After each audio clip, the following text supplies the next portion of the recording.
Ibinahagi ng direktor at writer na si Ronaldo Carvalho ang opinyon niya kaugnay sa muling pagbabalik umano ni kapamilya star Angel Locsin sa GMA Network.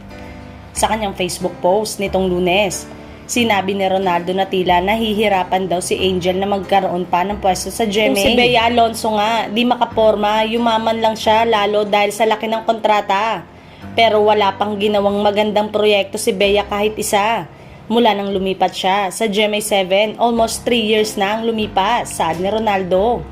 Siyempre, nariyan na ang prime actress, box office queen at primetime queen ng GMA7 na si Marian Rivera, na alagang-alaga nila sa magagandang proyekto like ang ongoing niyang comeback teleserye na My Guardian Alien, anya.